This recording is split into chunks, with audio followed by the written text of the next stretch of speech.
Tere, mina olen Jaanus Ringmäe. Ja mina olen Kai Ringmäe. Ja täna me räägime selles saates, kuidas elada ühte elu hirmust vabana. Ja mõnele tundub see täiesti utoopiline mõte juba, aga see on Jumala plaan meie kõikide jaoks. Amen. Sest et kui me mõtleme ka seda, et kui Aadam ja Eeva, nad langesid pattu, siis enne pattu langemist nad ei kogenud ei ühtegi haigust ega tõbe, ei mingisugust puudust, mitte millestki. Ja nad ei olnud kunagi tegelikult ka kogenud hirmutunnet. Ja me näeme seda, et esimese Moosese alguses ta räägib sellest, kuidas kui nad langesid pattu ja kui Jumal tuli, et nendega suhelda ja olla nendega osaduses, esimene asi, mis ta ütleb, et nad kartsid ja nad peitsid ennast Jumala eest. See oli midagi täiesti uut, mida nad mitte kunagi ei olnud kogenud. Ja me näeme sellest, et tegelikult hirm ei ole midagi, mis eksisteeriks nii-öelda Jumala kuningriigis või Jumala lähedal. Seal ei ole mitte mingisugust hirmu ega kartust. Nii et kui me elame Jumalale ligi, siis tegelikult see on meile kättesaadav, et elada kogu elu täiesti hirmuvabana. Ja see on üks elamisväärt elu. Ja Jumal tahab seda meile. Ja sellepärast me räägime neid teemasid edasi, kuidas elada seda hirmust vaba elu. Amen. Ja ühe hea aluse paneb see 2. Timoteuse 1:7. Ja see ütleb, et sest Jumal ei ole meile andnud arguse vaimu, vaid väe ja armastuse ja mõistliku meele vaimu. Ja. Nüüd paljud tõlked tõlgivad selle fraasi arguse vaimu ka hirmu vaimuks.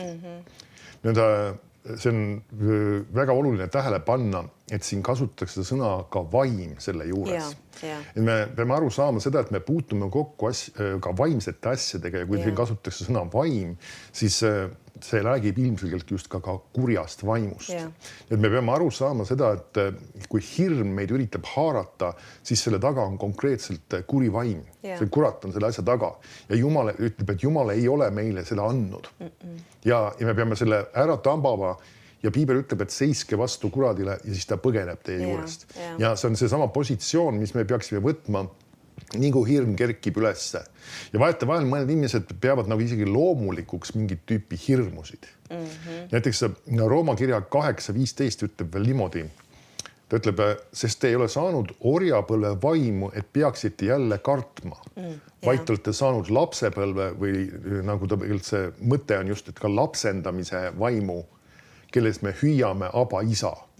Seesama, et meil on isiklik lähedane suhe Jumala isaga ja Jumal ei ole jällegi andnud meile hirmu. Ta ütleb, et me ei peaks jälle kartma.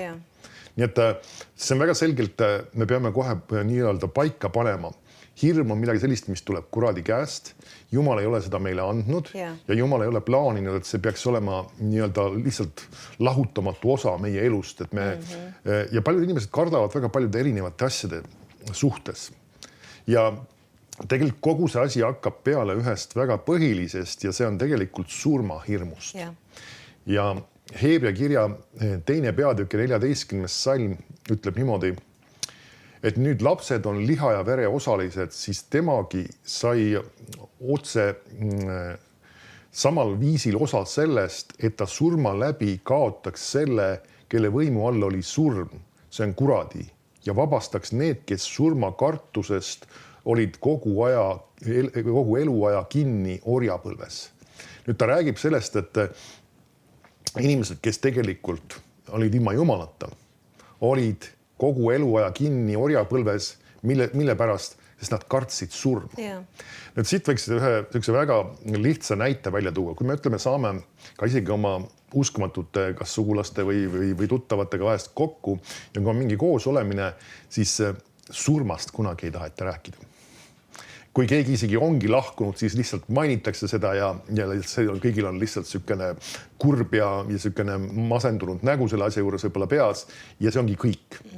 Nüüd me oleme vabastunud surmahirmust. Miks pärast? Sest me teame, kuhu me läheme, kui me lahkume. Me läheme Jumala juurde ja meil ei ole midagi halvasti. Ja järelikult me ei karda ka seda. Ja see on näha tegelikult läbi Piibli, eriti just ka aposttegudes, kui nad teenisid Jumalat ja tegid Jumala tahet ja sattusid tohutu tagakiusu alla ja isegi lausa kuni peksmiseni ja isegi näeme Stefanos visataksegi lausa kividega surnuks ja ta ei ole selle üldse hirmu all, mis juhtub. ta nagu öeldakse, ta ütleb, et ta näeb Jeesust veel tõusmas ja teda vastu võtmas ja nagu öeldakse ja palub veel nende eest, kes teda loobivad kividega surnuks. Aga samas ta ei ole üldse hirmu all selle suhtes. Ja nüüd, kui me tuleme tagasi selle juurde, millest need erinevad hirmud nagu käivituvad või algavad just samast surmahirmust ja mõned inimestel on igasugused, vahest me nimetame neid ka foobiateks ja igasugusteks sükesteks huvitavateks asjadeks, nagu mõned kardavad ämblikke ja hiiri ja ma ei tea, mis iganes või rotte või nüüd, mis selle tegelikult selle asja taga on? Tegelikult mõte on selle taga see, et sellel elukal oleks nagu justkui potentsiaal meid tappa. Nüüd, kui see isegi olekski võimalik, siis meiega ei juhtu midagi hirmsat. Või inimesed vaatavad hästi suure kõrge torni või maja kuskilt aknast alla, kui hirmus. Stopp, miks pärast hirmus? See, et ma võiksin siit alla kukkuda ja surma saada ja mis selles hirmsat on? Nüüd samas muidu me ei pea rumalusi tegema ja me ei pea nagu oleks ennast panema ohtlike olukordadesse aga iva on selles, me ei peaks kartma, absoluutselt ei. Mõni ütlevad, aga mul on kõrguse kartus. Oota, see on vaim, sellega tuleb tegeleda. Sellega tuleb tegeleda, tuleb teadlikult vastu seista. Nüüd sa ei pea nautima võib-olla seda igalt poolt kõrgelt passimist ringi ja see ei ole ohustuslik, aga iva on selles, et me ei peaks olema selle suhtes hirmu all. Miks pärast just, et ma võiksin justkui sealt alla kukkuda ja surma saada. Aga surm ei ole midagi hirmsat kristlase jaoks. Nii et kui me selle enda jaoks paika paneme, siis tegelikult suurem osa surma hirmudest üldse kaob ära. Või isegi vahest ka hirm tuleviku ees. Mis see siis tähendab? Et mul äkki ei ole piisavalt süüa või midagi taolist. Jumal on see, kes täidab sinu vajadused. See on ka usk Jumala sõnasse, mis tõstab hirmu välja. Või mõni ütleb, et aga hirm sõja ees. Nüüd ka selles kontekstis Jumal on see, kes hoiab ja kaitseb meid, ka isegi kui peaks selliseid tüüpi asju juhtuma. Nii et, ja samas me peame aru saama, et meie usk Jumalasse on see, mis tõstab selle hirmu välja ja Jumala sõna ütleb väga selgelt, et me ei peaks kartma. See on meie valiku küsimus, meie otsuse küsimus ja millest see otsus peale hakkab, see, me teame, mida Jumala sõna selle asja kohta ütleb. Amen. Ma loen Jesaja kirjast ja võib-olla mõni mõtleb, et mis sellel on pistmist meie teemaga, aga me jõuame ühte kohta välja kõige sellega, kust me nüüd alustame. Ja Jesaja kirjas ja 5. peatükk ja salmist 1 ma hakkan lugema. Ta ütleb niimoodi. Jumal nagu räägib. Ma tahan nüüd laulda oma armsamast, mu armsama laulu tema Viinamäest. Mu armsamal on Viinamägi viljakal mäenõlvakul. Nüüd ma ütlen kohe vahele, et Jumal tegelikult kutsub meid oma Viinamäe istanduseks, oma rahvast, nii et meie oleme nagu tema Viinamägi siis. Ja ta kaevas ja ta puhastas kividest ja istutas häid viinapuid. Nüüd Jumal on puhastanud meid Jeesuse verega ja ta ütleb, et ta istutas häid viinapuid ka, et meie, kui me oleme saanud päästetud, ta ütleb, et me oleme uuesti sündinud selle puhta ja heast seemnest, mis on Jumala sõna. Ja ta ehitas selle keskele torni ja ta raius sinna ka surutõrre. Ja siis ta ootas, et see kasvataks häid kobaraid. Nüüd, miks ta seda ootas, sest et ta istutas häid viinapuid.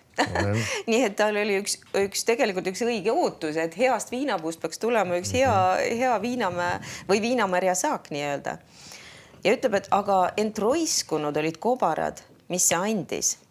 Ja nüüd Jeruusalemma elanikud ja juuda mehed, mõistke ometi kohut minu ja mu Viinamäe vahel. Nüüd järelikult see Viinamägi nii-öelda või need viinamarja need istikud ei kandnud sellist vilja, nagu ta ootas. Nad ei kandnud head vilja, nad kandsid halba vilja. Ja jälle, sest et nagu kõik, mis Jumal meie elus teeb, see ei ole lihtsalt automaatne. Iga asi tegelikult, mida meie elu toodab, on meie otsuste ja valikute vili. Nii et Jumal paneb meisse nagu selle hea seemne, paneb meisse head asjad, aga ikkagi meil on see õigus otsustada, valida, teha midagi muud ja teistpidi kui see, mida Jumal on meile öelnud. Ja siin on just see, millest ta räägib. Ja ütleb, et kas oleks olnud vaja teha mu Viinamäega veel midagi, mida olin jätnud tegemata? Miks ma ootasin, et ta kasvatab häid kobaraid, kuna ta andis roiskunud kobaraid? Aga nüüd ma tahan ometi teha teile teatavaks, mida ma teen oma Viinamäega. Ma kisun maha ta aia ja ta jääb põletatavaks. Ma lammutan ta müüri ja ta jääb tallatavaks. Ja inglise keeles lisab ka, et vaenlaste poolt.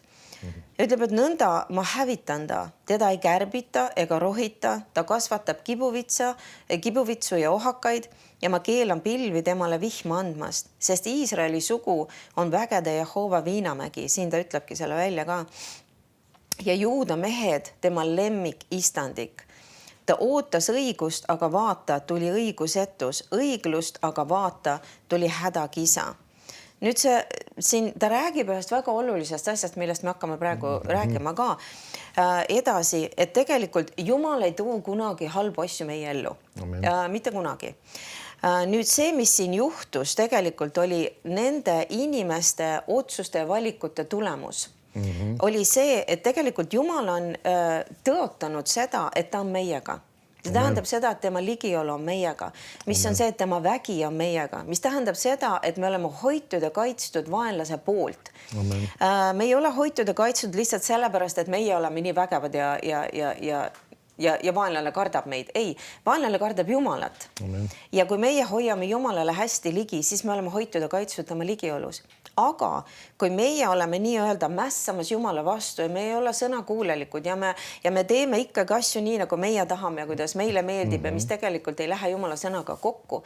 Nüüd juhtub midagi meiega. Mis juhtub see, et Jumal peab nii-öelda nagu Jumala ligiolu eemaldub meist. Sest ta ütleb seda, et Jumal ei saa olla nii-öelda hästi ligi seal, kus on rüvedus või kus on vastuhakk või kus on mäss, eks ole, ülekohtu teod. Jumal ei saa seal olla ligi ja Jumal lihtsalt tõmbub eemale. Ja kui Jumal tõmbub eemale ühest inimesest, nüüd see inimene nii-öelda, nagu ta ütleb siin, nagu see aed või see kaitsevaed selle inimese elu ümber ja tema ümber, see saab maha tõmmatud.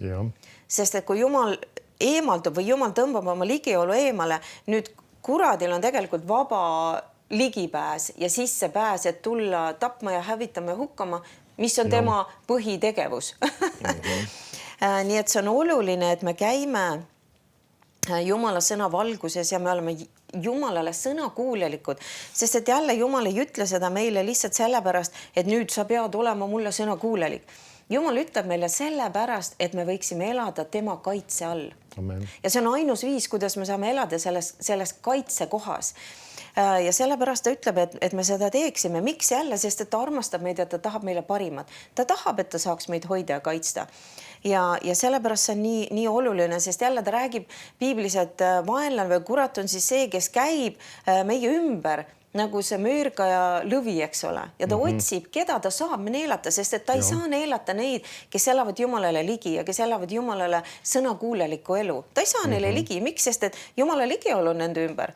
Ja vaenlane ei saa tulla Jumala ligiolust läbi nii-öelda. See ei ole võimalik.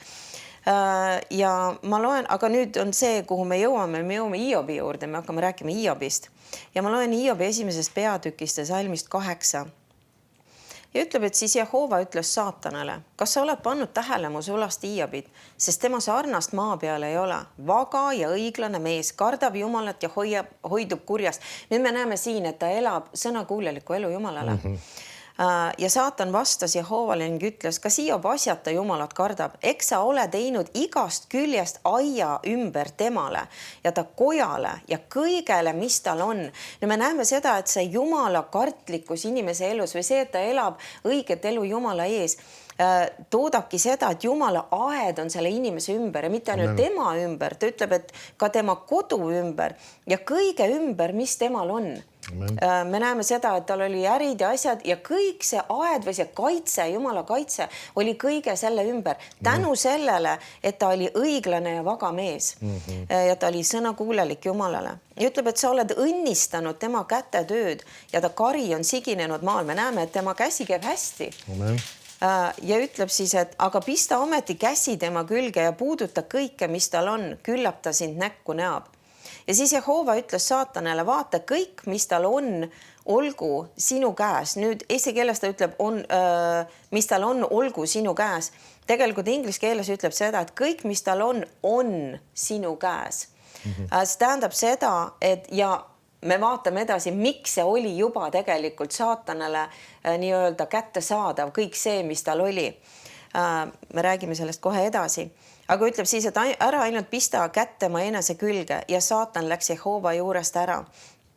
Ja me näeme seda tegelikult siin ka, et Jumal kunagi ei too meile hädasi, õnnetusi ega vaevasi ega mis iganes halbu asju. See on alati kurat, kes seda toob, aga meie peame olema siis nii-öelda andmas kuradile selle võimaluse või nii-öelda avanud ukse talle, et ta saab tulla, sest et ta ei saa lihtsalt tulla, kui me elame Jumalale ligi ja elame sõnakuulelikku elu. Järelikult me oleme midagi teinud valesti. Ja nüüd sa loed edasi ja me näeme, mida Hiob tegi valesti. Nüüd ma loengi siit kohe Hiobi 3. peatükist ja 25. salmist, mis annab tegelikult ka selle vastuse, miks need asjad juhtusid. Just. Nüüd vahetevahel inimesed vaatavad seda Hiobi raamatut ja see tekitab neile parasjagu küsimusi ja nad ei saa aru, miks ja mismoodi ja mis iganes seal toimub. Aga siin on üks võtmesalm ja Hiobi 3.25 ütleb niimoodi. Sest see, mille ees ma tundsin hirmu, tuli mulle ja mida ma kartsin, see tabas mind. Me näeme, kuidas Hiob toob just selle välja, et ta tundis millegi ees hirmu ja see oli see, mis talle sündis ka. Nüüd see ongi üks asi, mis on, hirm on tegelikult küll usu vastand, aga samas see annab ka just kuradil võimaluse tulla ja tuua hävingut. Nüüd samas meil oleks vaja üles leida ka see koht, kus see toimus nüüd. Kus kohas siis Hiob lasi sellel hirmul tulla ja selle tõttu ka sellel hävingul tulla oma ellu. Ja see on tegelikult Hiobi 1. peatükis ja kohe siin samas 4. salmist räägib niimoodi.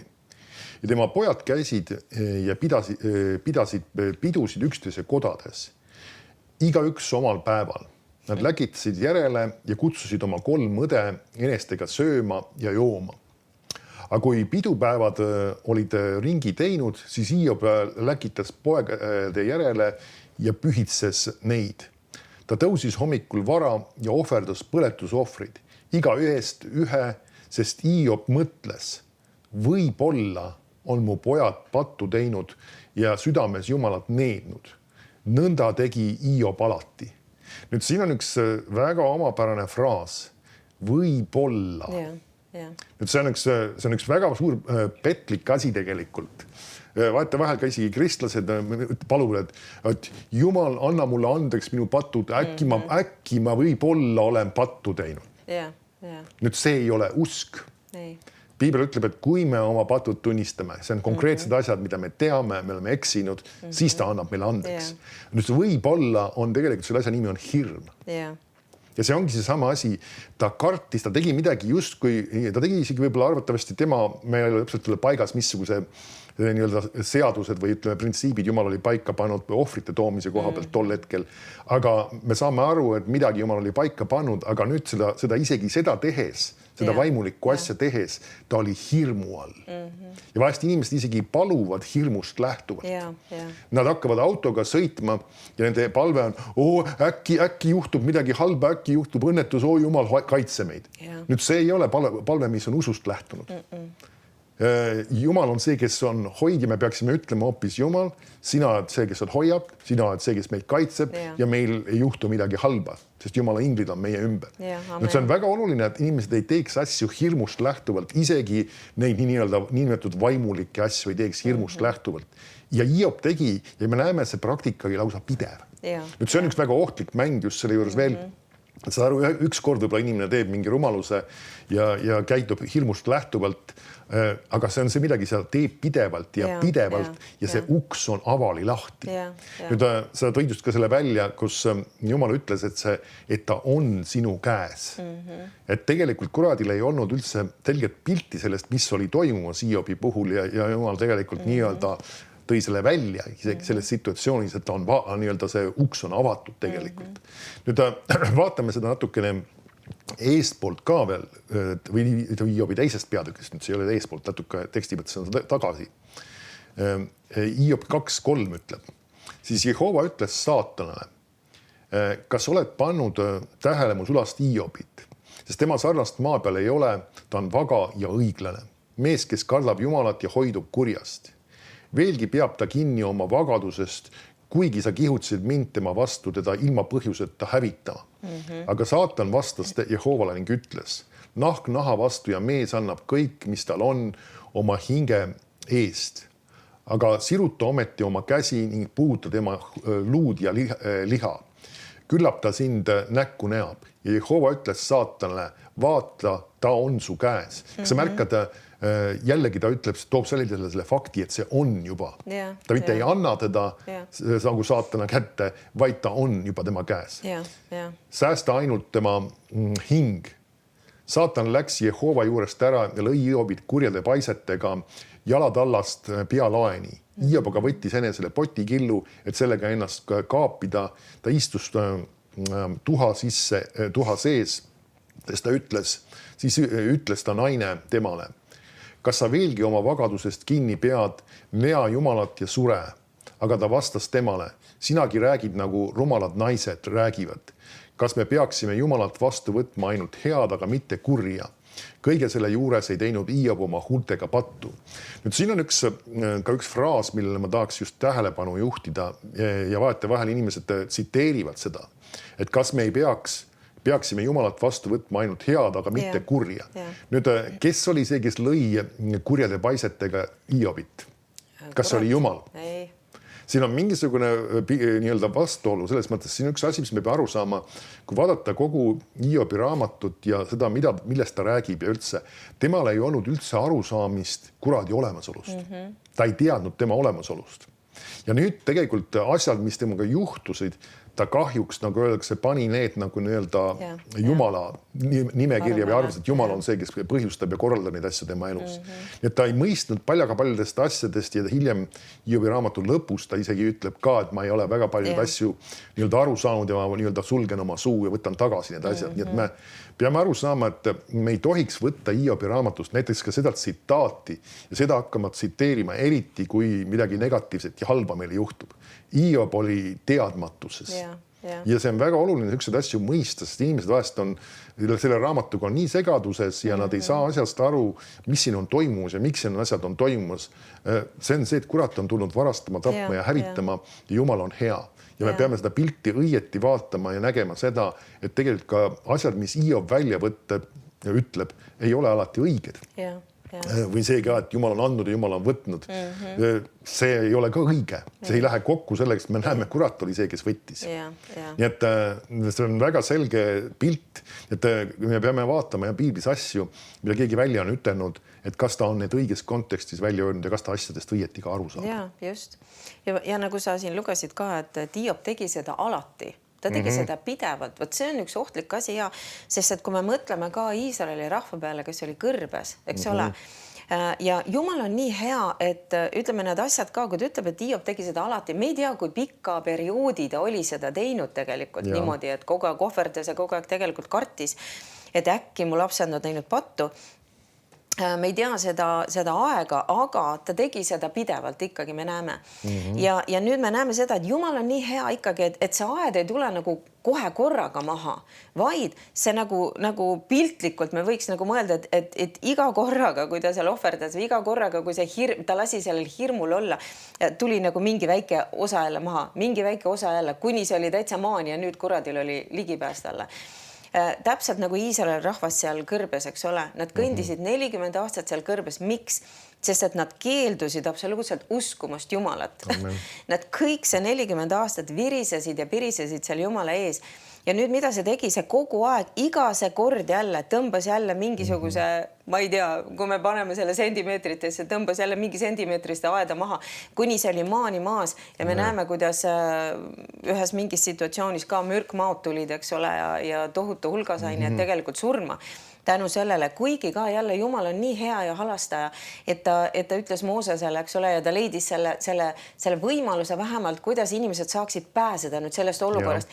Isegi keset oma nii-öelda seda sõnakuulmatust, milles nad olid.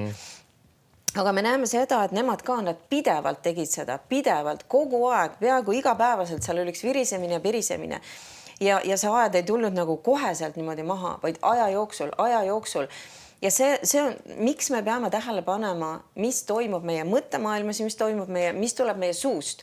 Sest et jälle me võime oma suusõnadega, ta ütleb isegi õpetussõnades, ma ei ole seda välja otsinud, aga et me võime mässida oma suusõnadega ennast nii-öelda täiesti nagu kinni. Ja. See on me oleme nagu ühes mingis suures puntras ainult tänu sellele, et me oleme rääkinud kogu aeg uskmatust, me oleme rääkinud hirmu, me oleme rääkinud igasuguseid negatiivseid asju ja nüüd me oleme ise ennast sellega nii-öelda kokku messinud ja nüüd Jumal tule ja aita ja Jumal on nii hea, et ta tuleb ja aitab ka.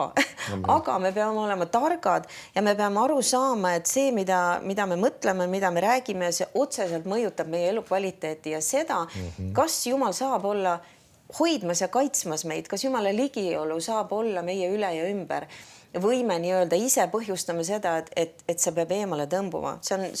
Me peame tegema kogu aeg inventuuri iseenda elus. Aga ma loen siia lõppu õpetussõnadest ja õpetussõnade 3. peatükist ja salmist 19 ütleb nii. Jehova on tarkusega rajanud maa, mõistusega valmistanud taevad, tema teadmisel lõhkevad sügavused ja pilved tilguvad kastet. Mu poeg, ära kaota neid silmist. Mida siis? Ta ütleb, säilita arukus ja otsustusvõime. Sest et jälle ära kaota neid oma silmist, millest ta räägib Jumala tarkusest ja mõistusest. Amen. Ja mis see on tegelikult? See on Jumala sõna. Ära kaota Jumala sõna oma silmist. Ta ütleb siis, et siis, kui me ei kaota neid oma silmist, siis on need su hingele eluks ja kaela ümber kaunistuseks. Mulle meeldib ka, kuidas laiendatud tõlge toob välja ka, et see hingele eluks tähendab, et ta nagu on see kõik see positiivne sellele, mis on meie sees nagu. Amen. Meie hing, eks ole, meie vaim ja kaela ümber kaunistuseks, ta on ka õnnistuseks ja heaks kõigele, mis on meil väliselt nii-öelda. Mida me omame ja ka meie ihule. Et see on, me peame Jumala sõna tähele panema, me peame Jumala sõna vastu võtma ja selle varal elama ja meie käsi käib hästi. Ja ta ütleb edasi, siis sa võid käia oma teed julgesti ega tarvitse oma jalga ära tõugata. Nüüd, mitte miski ei osutu meile komistuseks, kui me elame oma elu Jumala sõna nii-öelda valguses. Ja ta ütleb, kui sa heidad puhkama, siis pole sul vaja karta, vaid sa võid magada ja su uni on magus. Et sa ei saa siis karda äkilist hirmutust ega õelata õnnetust, kui see tuleb, sest Jehova on kõigil su teedel ja hoiab su jalga püünise eest. Nii et me näeme seda, et kui me elame oma elu ka Jumala sõna valguses, kui me teeme seda, mida Jumal on meile oma sõnas öelnud, kui me oleme sõnakuulelikud talle, siis meie elu on kaitstud. Meie elu on hoitud, see nii-öelda see Jumala aed on meie ümber, meie enda ümber, meie kodu ümber, meie pere ümber, kogu meie vara ja meie omandi ümber. Ja ta ütleb seda, et me võime rahulikult magada, me ei pea kartma mitte midagi, mitte kedagi. Miks? Sest et Jumal on meiega.